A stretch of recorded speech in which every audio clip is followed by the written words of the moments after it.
Hello, ladies and gentlemen, the Cider Drinker here, back with another Cider Drinker Discusses. Except it's sort of a little bit different, and it's actually going to be the one and only time I'm going to possibly deviate from actually talking about cider. What? Cider Drinker not talking about cider? What madness is this? Well, I was recently tagged by Beardy Beer Reviews on YouTube to list my top 5 favourite styles of beer. So, naturally, I am going to honour that tag, and I will take this video to discuss what my top 5 favourite beer styles are.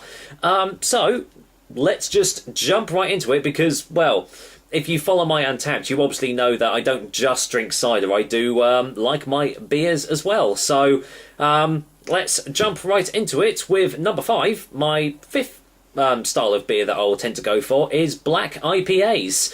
So, sort of a weird combination, you'd think. Like, how can you have a black IPA? But, you know, it works. It does work quite well. One of my favourite black IPAs is Beavertown's Black Betty. You don't tend to see it as often now, at least around my area anyway. One of the bars around here used to have it in cans quite often, but they don't seem to have had that for quite a while, which is, you know, a bit of a shame. I did try Unbarred Brewing Company's Black IPA, and that was really, really lovely as well. But obviously, if these other 4 choices are going to be available, I'll probably go for those on top of that. So my 4th favourite style of beer is a pale ale. Just a straight up pale ale. I tend to go for more of the darker drinks when it comes to like UK-based beers and everything. You'll see why I say that in a little while. But if there is a pale ale available, then I will tend to go for that, because I just find them a lot easier drinking than IPAs sometimes.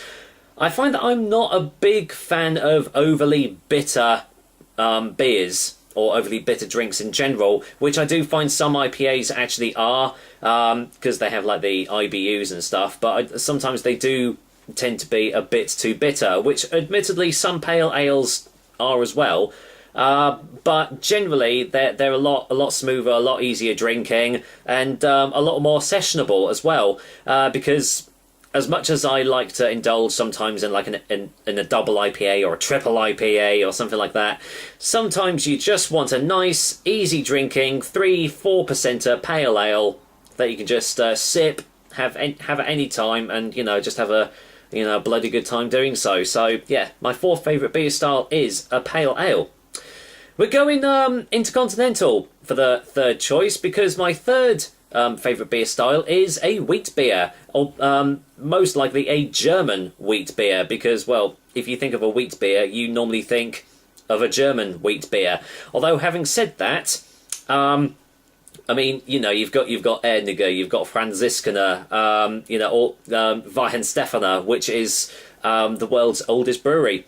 But obviously, there's a lot more other wheat beer producers out there. And funnily enough, Wild Weather's Tornado Top Hat, but their banana split wheat beer is quite possibly one of my favourite beers ever. If I see that available in a pub or a bar, I will buy it. I won't even look at the menu. For some reason, I just love it so much.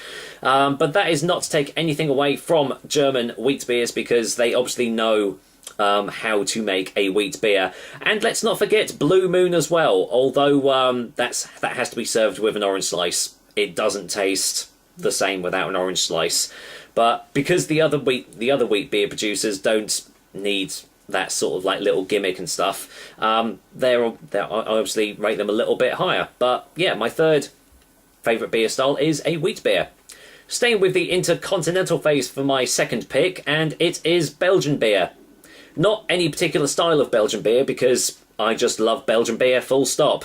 It doesn't matter if it's a double, a triple.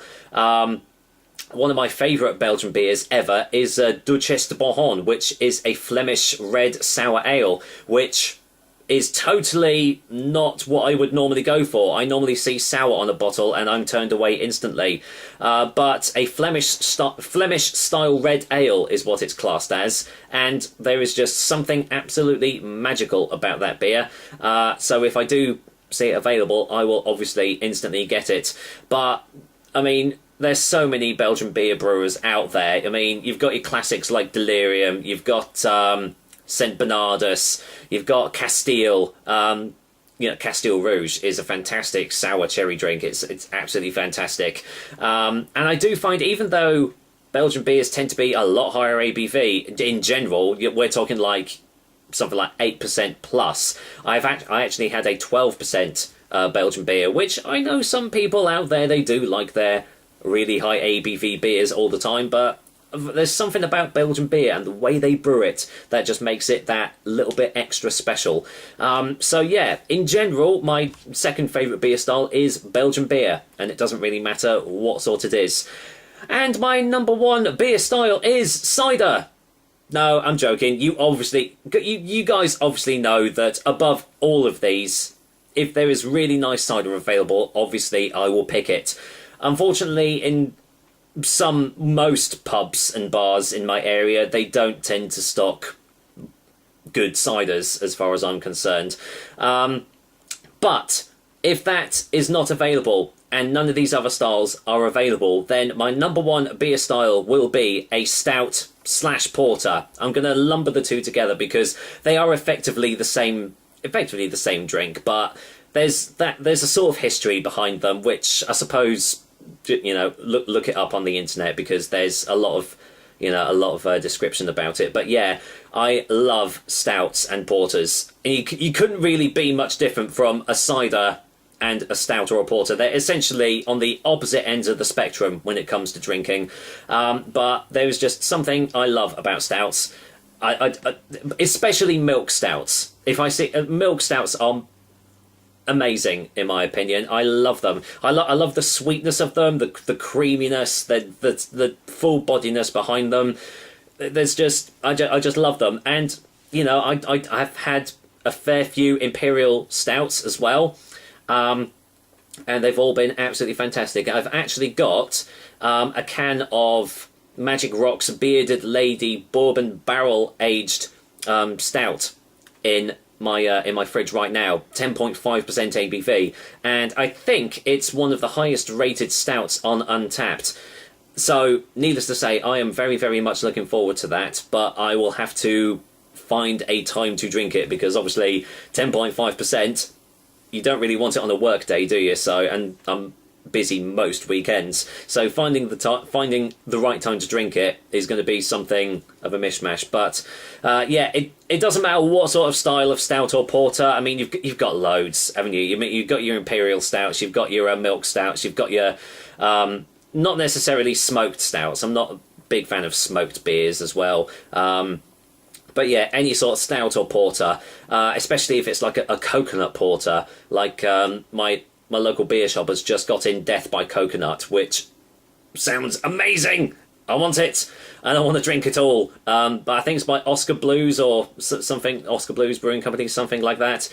But yeah, there you go. So my number one beer style will always be stouts or porters, as I'm lumbering the two together. So there you go. You've learned a little bit more about me and what sort of beers that I do enjoy drinking. However, that doesn't mean I'm going to start doing beer reviews on here, because I still want to keep my channel strictly dedicated to doing cider reviews, and it's going to stay that way for the foreseeable future. So naturally, that is the Cider Drinker signing off, and I will see you on the next cider review. Take care, guys! Until next time.